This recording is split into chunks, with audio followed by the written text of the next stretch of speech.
नमस्कार जी, मैं Shifali secret of your life में आपका ढेर सारा स्वागत करती हूँ। एक बार फिर से आपके सामने हाजिर हैं एक ऐसा एपिसोड लेकर। हालांकि प्रोफेसर गुरदीप बड़ा साहब से आपने बहुत सारी चीज़ें सीखी हैं, क्योंकि अपना परिवार बोलते हैं, क्योंकि घर में भी अगर बड़ा बुजुर्ग हो तो भी बहुत बातें हम सीखने को मिलती हैं।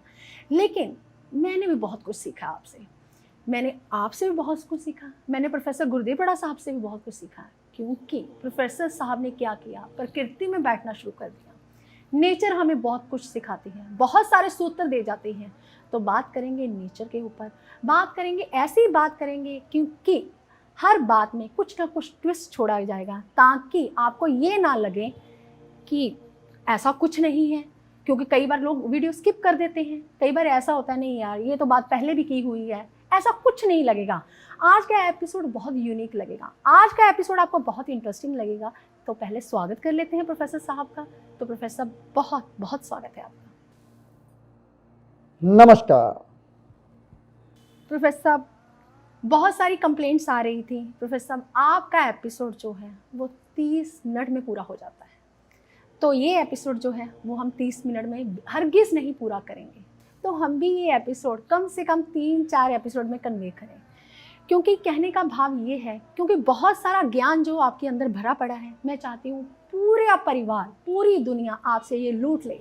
आपसे, आपके परिवार के लोगों ने बहुत कुछ सीखा, मैंने भी बहुत कुछ सीखा। मैंने सबसे बड़ी बात आपसे ये सीखी, प्रकृति में बैठना, प्रकृति के साथ प्यार करना। प्रकृति हमें बहुत सारे सूत्र बताती है, लेकिन हम जानकर भी अनजान हैं। वो चीज़ का खुलासा आपने किया। और प्रोफेसर, सबसे बड़ी कंप्लेंट हमारी ये थी, यूट्यूब पे लोग कमेंट करते हैं कि प्रोफेसर आपका जो एपिसोड है वो 30 मिनट का होता है, क्योंकि आपकी बातें जो है आगे की आगे चली जाती हैं। तो आज प्रोफेसर ये जो एपिसोड है, शायद ना चाहते हुए भी ये एपिसोड शायद 5-6 घंटे का भी हो सकता है। तो टू बी कंटिन्यू करके आगे की आगे एपिसोड चलते रहेंगे। तो प्रोफेसर, आज मैंने प्रकृति से एक चीज़ सीखी। जैसे प्रोफेसर, कमल का फूल है, कीचड़ में पैदा होता है, लेकिन वो कीचड़ जैसे गुण नहीं लेके आता। हालांकि लक्ष्मी माता के चरणों में चढ़ाया जाता है। बसंत आती है, पतझड़ होती है, शायद पेड़ पे एक पत्ता भी नहीं रहता, लेकिन कहते हैं ना कि एक रात के बाद सुबह होती ही होती है, तो उस पे भी पत्ते नहीं आते हैं। लेकिन हम एक इंसान ऐसे हैं, जब कोई मुसीबत आती है तो हौसला तक छोड़ जाते हैं। ये होता है हमारे साथ कि हम कहते हैं यार सारी दुनिया ख़त्म हो गई, अब कहीं जॉब से रिज़ाइन मिल जाए, तो हम ये सोचते हैं दुनिया ख़त्म हो गई, इसके आगे कुछ नहीं है। लेकिन प्रकृति हमें बहुत कुछ सिखाती है। तो प्रोफेसर, आप अपने परिवार के लोगों को कैसे समझाएंगे कि कभी हौसला नहीं छोड़ना? आप इसको ग्रहों के साथ कैसे जोड़ेंगे? हालांकि अगर ग्रह खराब है तभी कोई आपके पास आता है, दशा महादशा खराब है तब कोई आपके पास आता है। लेकिन प्रोफेसर, कई बार कोई कंधे पे हमारे हाथ रख देना कि तेरे साथ मैं खड़ा हूँ, तो वो दशा महादशा ग्रह जो कुछ मर्जी करते रहे, लेकिन वो इंसान का हाथ हमें भगवान जैसा लगता है। तो एक भगवान आप भी हैं हमारे लिए, क्योंकि जब आप कंधे पे हाथ रख देते हैं, मैं हूँ ना, तो मेरे जितना फॉलो करो, जैसे मैं दुनिया को, जैसे मैं प्रकृति को फॉलो करता हूँ, ऐसे आप मुझे फॉलो करना शुरू कर दीजिए, ताकि आपका जो है भविष्य सुधर जाए। शिफाली जी, बहुत अच्छा क्वेश्चन था आपका, लेकिन इसको एक्सप्लेन करना बहुत ज़्यादा कठिन है। कोशिश करता हूँ समझाने की, अगर आपको समझ आ गई।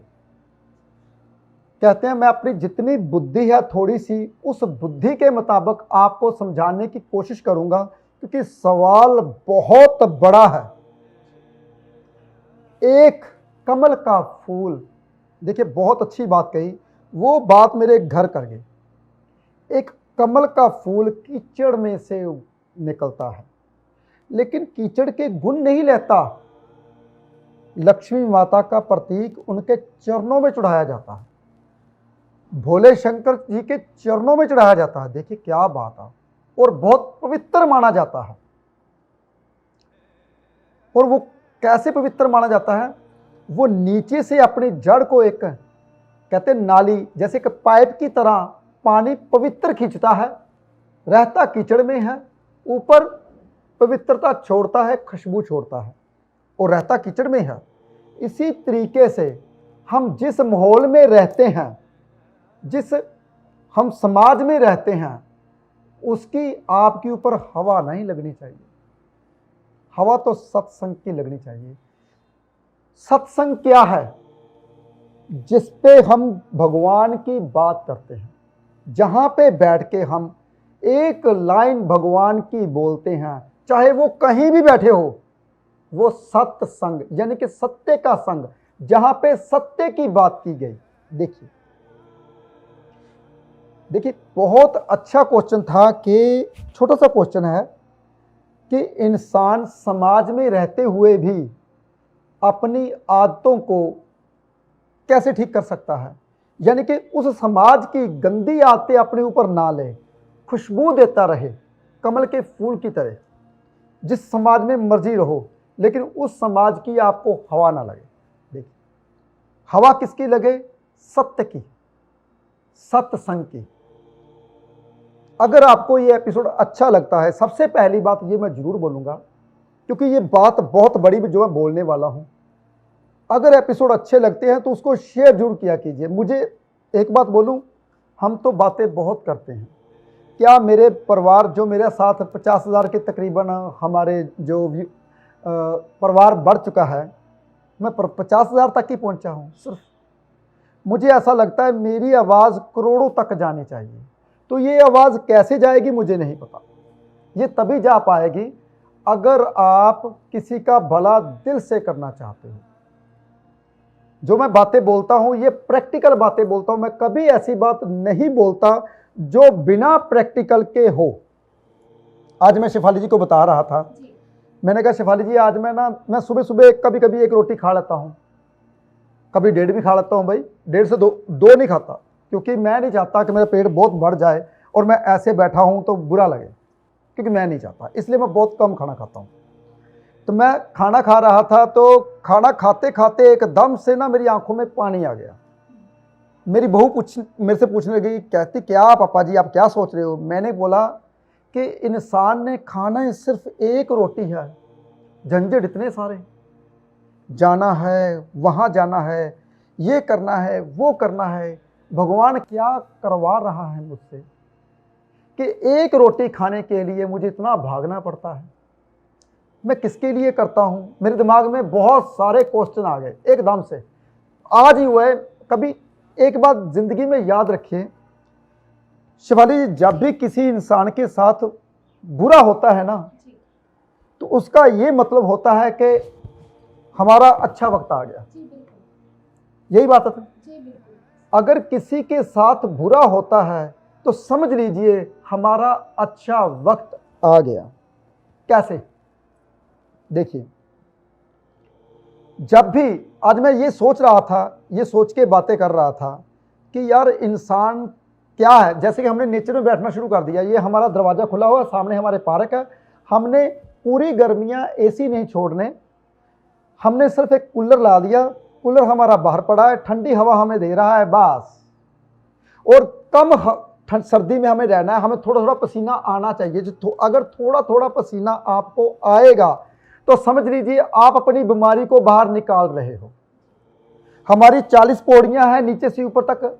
हमारी जो लड़कियां ऊपर 40 पौड़ियां चढ़ती हैं, नीचे जाती हैं, कम से कम उनके 10 गेड़े जरूर लगते हैं। यानी कि शेफाली जी 400 सीढ़ी वो डेली चढ़ती हैं लड़की, और कम से कम हमारे भी 5 से 7 चक्कर लग जाते हैं। सुबह की सैर अलग से, और 28 यानी कि 300 सीढ़ी हम भी चढ़ते हैं रोज तकरीबन। तो इसलिए हमने क्या किया कि हम नेचर में बैठना शुरू किया, ताकि हम दुनिया को बता सकें ये जो नेचर है, आपके जो आंखें, आपके जो बाल, आपकी जो सोच है, सबको चेंज कर देती है नेचर। आपकी सोच तक को नेचर कर देती है। ठीक, यानी कि आप पॉजिटिव सोचना शुरू कर देते हो। आज मेरे दिमाग में वो बात आई, शेफाली जी ने पूछा, वही बात शेफाली जी ने पूछ ली। इंसान के साथ जब इतना दुख आता है, इतना चारों तरफ परेशानी आता है, वो उस परेशानी से कैसे निकले? उन्होंने एक उदाहरण भी दी, कमल का फूल पवित्र होता है, निकलता कहां से है? कीचड़ से। देखिए, और यही उदाहरण को मैंने फिर बताया सवाल इन्होंने इतना ज़बरदस्त पूछा, इतना कठिन, कोशिश करूँगा कि जितनी मेरी बुद्धि है उसका जवाब आपको दे सकूँ।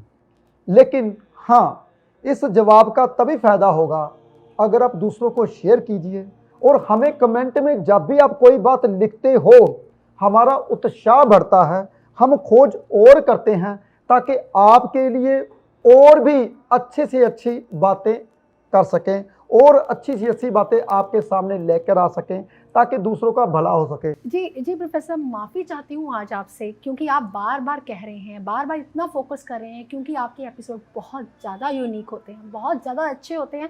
और मेरी आज गारंटी है प्रोफेसर साहब, जितने भी लोग अब एपिसोड देख रहे हैं सबसे पहले वो शेयर करेंगे, उसके बाद आपकी वीडियो देखेंगे, और वीडियो को आपने अंत तक देखना है, क्योंकि आज जो एपिसोड होगा ना वो सबसे ज़्यादा रोचक होगा। क्यों रोचक होगा? क्योंकि हृदय से निकली बात कभी भी अजाई नहीं जाती। ऐसा नहीं होता कि इंसान के हृदय से निकले वो बात ऐसे ही चली जाए, क्योंकि आज जो बात होगी वो प्रोफेसर गुरदीप रड़ा साहब के हृदय से निकलेगी। हालांकि हर एपिसोड जो है प्रोफेसर साहब के हृदय से निकलते हैं, पता नहीं होता उनको जब वो कैमरा लगाकर बैठते हैं कि कैसे उनके अंदर से बातें, उनके भीतर से बातें निकलती रहती हैं। लेकिन कुछ ऐसे लोग प्रोफेसर साहब के पास आ रहे हैं आजकल जो इतने परेशान हैं, इतने ज़्यादा परेशान हैं कि आज दिल करा क्यों ना उन पे ही एपिसोड किया जाए। तो प्रोफेसर साहब, आज प्रकृति से मैंने एक और चीज़ सीखी। आपको पता है प्रोफेसर साहब, आपके बिल्कुल साथ वाली बिल्डिंग में क्या हुआ, जो प्लॉट खाली है उसमें मधुमक्खियों का छत्ता लगा हुआ है। तो उन्होंने इतना बड़ा छत्ता बना कर रखा हुआ है, मतलब एक ही झुंड में बैठी हुई हैं। तो उनसे भी सीख लेना चाहिए कि हमेशा परिवार में ही रहना चाहिए, अकेले अकेले नहीं रहना चाहिए। अगर एकजुट है तो कोई उन पे हाथ भी नहीं लगाता। डरते हैं लोग कि हाँ नहीं हमें लड़ जाएगी अगर मारेंगे तो प्रोफेसर बात आती है शहद के ऊपर। हालांकि वो बात भी हम कंटिन्यू करेंगे, लेकिन प्रोफेसर शहद कहते हैं इंसान की कई तरह की बीमारियों को दूर कर देता है। शहद ये प्राकृतिक है, ये आयुर्वेदिक है। ये कैसे आयुर्वेदिक है? हालांकि आप ज्योतिष करते हैं, लेकिन मुझे कहीं ना कहीं लगता है प्रोफेसर साहब आप एक आयुर्वेदिक डॉक्टर भी हैं। और जितने हमारे पुराने थे आयुर्वेदिक लोग वो साथ साथ ज्योतिष भी करते थे। तो शहद तो आज आपको बहुत बड़े उपाय मिलने लगे हैं, क्योंकि मिल भी रहे हैं। ऐसा उपाय शायद आपने नहीं सुना होगा जो आज प्रोफेसर गुरदीप रड़ा साहब आपको बताएंगे। शेफाली जी ने बहुत अच्छा क्वेश्चन पूछा। ये दूसरा क्वेश्चन है, पहले का क्वेश्चन का भी जवाब हम जरूर देंगे और दूसरे क्वेश्चन का भी आपको जवाब जरूर मिलेगा। हो सकता है हमारा एपिसोड 3 से 4 घंटे का भी हो जाए, लेकिन मिलेगा आधे आधे घंटे का ही आपको, यानी कि पार्ट में देखना पड़ेगा आपको, हो सकता है। चलो, इन्होंने दूसरी बात की, हमारे साथ की बिल्डिंग में आपको शायद कैमरामैन दिखाए, छोटी मधुमक्खी का छत्ता लगा हुआ है। कहते हैं छोटी मधुमक्खी का शहद बहुत अच्छा होता है, बड़ी मधुमक्खी का शहद इतना अच्छा नहीं होता। छोटी मधुमक्खी का शहद क्यों अच्छा होता है, बड़ी मधुमक्खी का शहद क्यों नहीं अच्छा होता? देखिए, ये बातें बहुत ध्यान से सुनने वाली बातें हैं। और छोटी मधुमक्खी का शहद हमारे यहाँ लगा हुआ है। बसंत के इर्द गिर्द ही अगर आप वो शहद लगाते हो, लेते हो, तो वो शहद आपकी पूरी बीमारियों को ख़त्म करता है। कौन कौन सी बीमारियों को ख़त्म करता है? अगर किसी को स्किन की प्रॉब्लम है, अगर किसी को जख्म है, पुराने से पुराना जख्म है, छोटी मधुमक्खियों का शहद उनके ऊपर लगाना शुरू कर दे, वो ठीक हो जाएगा। ये आयुर्वेदिक क्यों है? शहद आयुर्वेदिक क्यों होता है भाई? ये जड़ी बूटी से बनता है। कैसे जड़ी बूटी से बनता है? ये फूलों का, फूल जो होते हैं ये आयुर्वेदिक जड़ी बूटी होती है। फूलों का रस जो मधुमक्खी होती है अपने मुख में इकट्ठा करती है। जैसे कि मुंह भर लिया, ऐसे मुंह भर लिया, वो अपने ठिकाने पे जाती है, वहाँ पे थूक देती है, यानी कि अपनी थूक वहाँ पे लगा देती है। वो थूक का जो बनता है शहद, तो रस तो बीच में रह जाता है, बीच में जो छत्ता बनता है वो थूक होती है, जो छत्ता सख्त होता जाता है। देखिए, बहुत ध्यान सुनिए, उनमें कंकर जो जितने भी कीटाणु होते हैं निक्के छोटे छोटे, वो वहाँ पे जुड़ जाते हैं और शहद खाली निकलना शुरू हो जाता है। बहुत बारीकी में समझ लीजिए, यानी कि अगर आप शहद लेते हो, सबसे पहली बात ये जान लीजिए आप जूठा होता है। आपको तो शेफाली जी पता होना चाहिए। जी प्रोफेसर, जो मधुमक्खी है वो कहते हैं ना उल्टी करती है तो शहद निकलता है। हाँ, तो बहुत सारे लोग जो हैं आज जानेंगे, शायद कुछ लोगों को नहीं पता होगा, तो थोड़ी सी क्रीच भी आती है, जिसे कहते हैं ना, थोड़ी सी फीलिंग गंदी सी आती है कि किसी की हम उल्टी खाएं। तो प्रोफेसर ये इतनी आयुर्वेदिक है, ये आपसे जानेंगे अब। बिल्कुल। और देखिए, हमारी थूक भी हमारी चमड़ी के सभी रोगों को दूर करती है। हमारे अगर जख्म होता, कुत्ते को देखिए, कुत्ते का जख्म हो जाता है वो जीभ से चाटता है, देखिए। ऐसे ही ये मधुमक्खी की थूक है, ये भी तो कुछ ना कुछ तो करेगी ही, स्किन की डिसीज आपकी सारी खत्म कर देगी। और मैं आपको दिखाता हूं छत्ता, देखिए आप, जैसे शिवानी जी उठिए आप। छत्ता जो होता है, कहते हैं ना मधुमक्खी का छत्ता हमारे साथ में लगा होता है, ये आपको दिखाएगा हमारा जो कैमरामैन है गुरप्रीत सिंह कुग्गी, हम तो उसे कुग्गी बोलते हैं गुरप्रीत सिंह हमें आपको दिखाएगा ये। और जैसे जैसे आप कहते हैं ना मधुमक्खी क्या होती है, पहले आप मधुमक्खी के बारे में जानिए। छोटी मधुमक्खी का शायद क्यों इतना अच्छा होता है, वो इर्द गिर्द के जितने छोटे छोटे फूल होते हैं ना उनसे लेती है। बड़ी मधुमक्खी क्या करती है, बाहर के जो बड़े बड़े फूल होते हैं, जैसे सूर्यमुखी का फूल हो गया, कोई भी जितने बड़े बड़े फूल, और ज्यादातर सरसों का फूल देखा होगा सफारी जी आपने, सरसों का फूल हो गया, बड़ी मधुमक्खी इनके फूल का रस लेती है, वो भी अच्छा होता है, बुरा नहीं होता। लेकिन जो छोटी मधुमक्खी होती है वो ज्यादातर रहस्य एरिया में रहती है। रहस्य एरिया में छोड़ो, वो ज्यादातर फूलों के ऊपर बैठती है। कौन से फूल, जो मीठे फूल होते हैं। फिर फोन आ गया जी, मैं कहता हूँ कई दफा तो मुझे ये भूल जाता हूँ, मैं हर दफा इसको लगाना ऐसा कभी कभी हो जाता है, क्या करूं, बहुत से काम होते हैं, हम बीच में हमारी काम हमारी बातें, जब भी एक छोटा सा फ़ोन आता है तो हम अपनी लाइन से भटक जाते हैं। आपको तो पता ही है, जब भी मैं बोल रहा होता हूँ मुझे नहीं पता होता मैं कहाँ से बोल रहा हूँ, कैसे बोल रहा हूँ। इसलिए जब भी मैं एपिसोड करता हूँ कोशिश करता हूँ कि सभी मेरे को डिस्टर्ब ना करें, बिल्कुल भी, सिर्फ एक बंदा ही मेरे सामने खड़े हो, क्योंकि मेरी बातें जब आगे के आगे जानी शुरू होती है तो पता नहीं कहाँ चली जाती है। चलो वहीं पर वापस आते हैं। जो बड़ी मधुमक्खी होती है वो आम के ऊपर बैठती है, मीठी के ऊपर बैठती है, वो मीठा ऐसी उठाती है तो अपने छत्ते के ऊपर ऐसी लगा देती है। जो छोटी मधुमक्खी होती है वो ज्यादातर मीठी के ऊपर नहीं बैठती, वो हमेशा फूलों के ऊपर ही बैठती है। और शिवाली जी ने एक और बात कही बहुत अच्छी, कि हमेशा जितना भी इकट्ठ होता है, इकट्ठा होता है, परिवार अकेला होता है तो उसको दबाने के लिए बहुत ज़्यादा लोग आ जाते हैं। मधुमक्खी का चाहे जितनी बड़ी छोटी है उसको कोई जल्दी हाथ नहीं लगाता, उनको पता है अगर हमने हाथ लगाया छेड़ा तो ये हमें काट डालेंगी, क्योंकि बहुत सारी हैं। इसलिए ये तो बिल्कुल सही कहा, उल्टी करती हैं, मैंने अभी भी मुंह के ऊपर भरती हैं और अपने छत्ते के ऊपर फेरती हैं। इससे ये ऐसा क्यों करती हैं बता दूं, वो अपना भोजन इकट्ठा करते हैं। जब कभी फूल सूख जाते हैं ये इसी छत्ते में से अपना पेट भरती हैं, अपना रस वापस लेती हैं। जैसे कि हम अपना भोजन इकट्ठा करते हैं ना, तो इंसान क्या है, इंसान बहुत ज़्यादा नास्तिक हो चुका है। हालांकि उनको पता है, वो उनकी रोटी को चुरा लेते हैं, शहद को निचोड़ लेते हैं, उनके खाने को चुरा लेते हैं, ये अपने आप फिर दोबारा ढूंढे। वो बेचारे वहाँ से उठते हैं, फिर कहीं और जाकर छत्ता लगाते हैं जहाँ पे फूलों के नज़दीक। वो बेचारा अपना भोजन इकट्ठा करते हैं और हम उसके भोजन को उठा लेते हैं। देखिए ये बहुत बड़ी बात आ जाती है, हम किसके ऊपर अगर हम ऐसा करने लगे तो फिर हमारे लिए जो चीज़ भगवान ने बनाई है ये शायद बहुत ज़्यादा हो जाता है, अगर हम इसको नहीं निकालते तो ये वेस्ट जाता है, ये बहुत ज़्यादा। क्योंकि इंसान की तरह ही सभी जानवर होते हैं, इंसान की जैसे भूख नहीं ना मिटती, जैसे कि मैंने बोला अभी अभी कि इंसान ने खाना क्या है, एक रोटी और इतने झंझट। मेरा तो दिल कभी कभी ये करता है कि सब कुछ क्लोज कर दूं, क्योंकि अब मुझे ये करने की ज़रूरत नहीं है।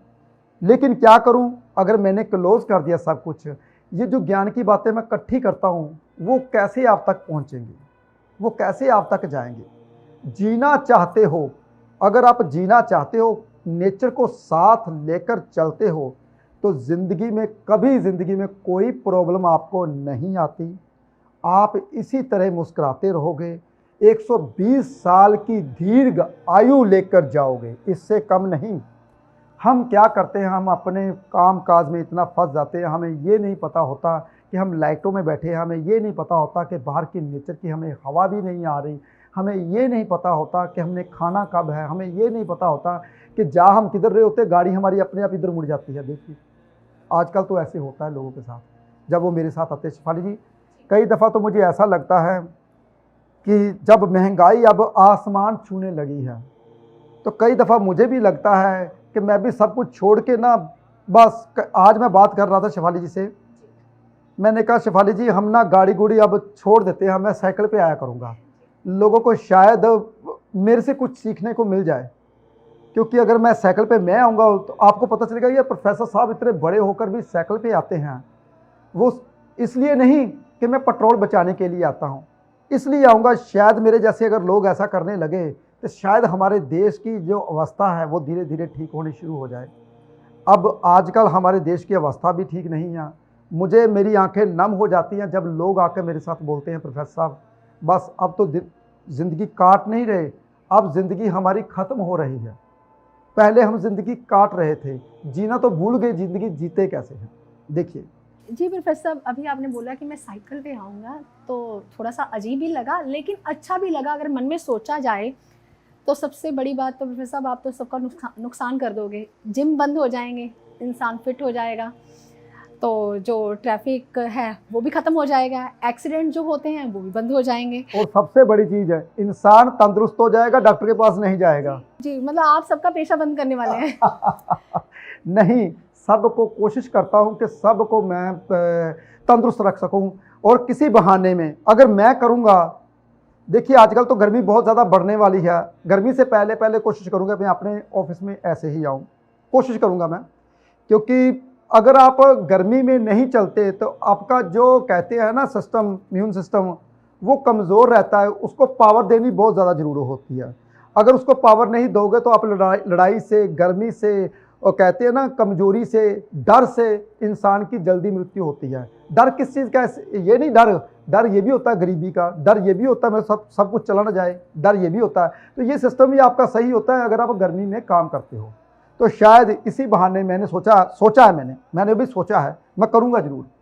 और मैं शेफाली जी यहाँ पे अपना जो रेडी होने वाला है वो मैं बैग अपना साइकिल के बीच में रखूँगा, और जो शूज़ वगैरह मैं दूसरे पहनूंगा, और वहाँ पे आके नहा धो के रेडी होकर यहाँ चला, और कपड़े यहाँ पे हमने चेंज कर लिए। जी प्रोफेसर, फिर मैं कैमरामैन और कैमरा टीम को लेकर साथ आऊँगी, मैं भागना पड़ेगा उनको, मेरे साथ दौड़ नहीं पाएंगे वो।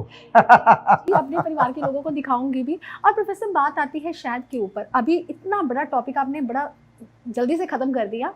तो प्रोफेसर जो शहद है, कितना भी पुराना जख्म हो, अगर उस पर लगाया जाए, जो ओरिजिनल शहद है, हालांकि मार्केट में कई तरह के अवेलेबल है, वो नहीं, जो ओरिजिनल शहद है वो लगाया जाए, क्या वाकई जख्म ठीक हो जाएगा? बिल्कुल शेफाली जी, अभी आप तजर्बा कीजिए, जिसका जितना भी जख्म है, मान लीजिए छोटा सा जख्म, अभी तजर्बा करना आपने। मच्छर तो लड़ता है आजकल, तो मच्छर लड़ता, हम खारिश करते वहाँ पे थोड़ा सा खून निकलता, अपनी थूक लगाइए, शाम तक आप देखिए वो जख्म खत्म हो जाएगा।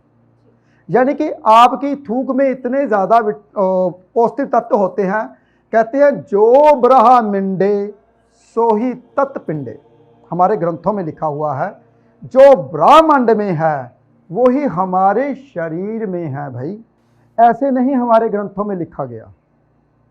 तो कुछ बातें ऐसी होती हैं कि जो ग्रंथों में लिखी जाती हैं हम उसके ऊपर ध्यान नहीं देते। जो ब्रह्मांडे सो ही तत्पिंडे, यानी कि जो बीमारी हमें आती है उसका इलाज हमारे शरीर में ही है, क्योंकि बीमारी किसको लगी? आपके शरीर को। इलाज किसके पास है? आपके पास। तो कभी ज़िंदगी में याद कीजिए, अगर आप कामयाब होना चाहते हैं, अपने शरीर को ठीक रखना चाहते हैं, तो कुदरती चीज़ों का इस्तेमाल कीजिए। कुदरती चीज़ जैसे कि हमारी, अभी भी मैंने बोला कि आपकी एक थूक, आपकी एक लार आपकी शाइयों को, कील मुहासों को ठीक कर सकती है, आपके फेस को चमका सकती है, आंखों की रोशनी को ठीक कर सकती है, आपकी एक थूक आपके कितने भी पुराने जख्म को ठीक कर सकती है। लेकिन वही थूक अगर आयुर्वेदिक हो जाए तो आयुर्वेदिक कौन है? शहद। वो भी थूक ही है, वो किसकी है? मधुमक्खी की, वो ला रही है, लेकिन उसका नुकसान नहीं होता। क्यों नहीं नुकसान होता? हाँ, अगर हम किसी जानवर की बात करी जाए तो जानवर क्या क्या खाता है, बाहर का क्या कुछ लेता है, इसलिए उनकी थूक हानिकारक होती है, उसमें कीटाणु होते हैं, उससे इंसान को जहर चढ़ता है। तो इसलिए जितनी भी मधुमक्खियाँ होती हैं ये सिर्फ और सिर्फ फूलों का रस ही पीती हैं। तो कोई दुनिया में ऐसी जड़ी बूटी नहीं बनी जो आपके लिए हानिकारक हो। हाँ, कुछ ऐसी जंगली बूटियाँ होती हैं जो आपके लिए बहुत ज़्यादा हानिकारक होती है, जिसमें आप थोड़ा सा आपका अगर पाँव लग जाता है, उसके जो कहते हैं ना तीखे, हमारी पंजाबी में कंडे बोल देते हैं, हिंदी में कांटे बोलते हैं, तो वो उसके धीरे धीरे हमारे मांस के भीतर जाने शुरू हो जाते हैं। वो जो कांटे होते हैं वो भी जीवित होते हैं। तो कई जड़ी बूटियां ऐसी भी है जहाँ पे लग जाती हैं, वो पूरे के पूरे पैर को भी गाल देती हैं, बीचे बीचे अंदर अंदर घुसते रहते हैं। देखिए, वो जंगली जड़ी बूटियां होती हैं। वैसे ज़्यादातर जितने भी 99% फूल होते हैं वो इंसान की हेल्थ के लिए अच्छे होते हैं। जितने भी हमारे लिए जड़ी बूटी, जितने भी हमारे फल फ्रूट होते हैं, इनके पत्ते होते हैं, हमारे लिए बीमारियों को दूर करते हैं ये चीज़ें। तो वो चीज़ नेचुरल, जैसे कि उन्होंने मधुमक्खी की बात की, तो मधुमक्खी की बात मैं पूरी करूँगा, नहीं तो हमारा आगे के आगे प्रोग्राम तो हमारा आगे के चलता रहेगा। अब कंटिन्यू ही रखेंगे हम, कोई भी बात को हम बीच में अगर छोड़ भी गई तो हम अगले एपिसोड में पूरी करेंगे। हो सकता है ये एपिसोड तो नहीं खत्म होगा, लेकिन हम कंटिन्यू करते रहेंगे। हाँ, अगर आप मधुमक्खी की थूक यानी कि शहद को आप अपने जख्म लेते हो, सुबह खाली पेट सेवन करते हो, पेट की चर्बी कम होती है और कभी वो नुकसानदायक नहीं होता। शुगर पेशेंट बोलता है ये मीठा होता है, हमारे लिए बहुत ज़्यादा नुकसान होगा, कभी भी जड़ी बूटी नुकसान नहीं करती।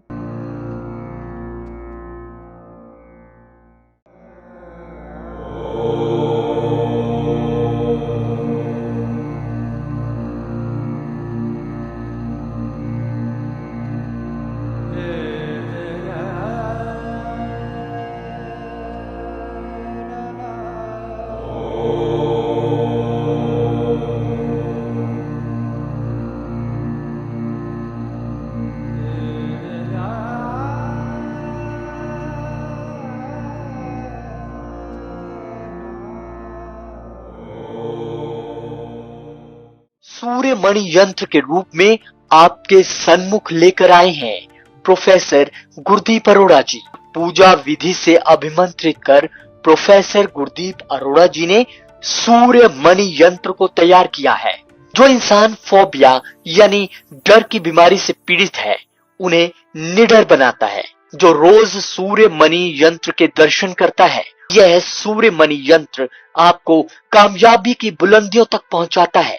और अपने अपनों का जीवन बदलने के लिए अपने घर ले आए अभिमंत्रित सूर्य मणि यंत्र।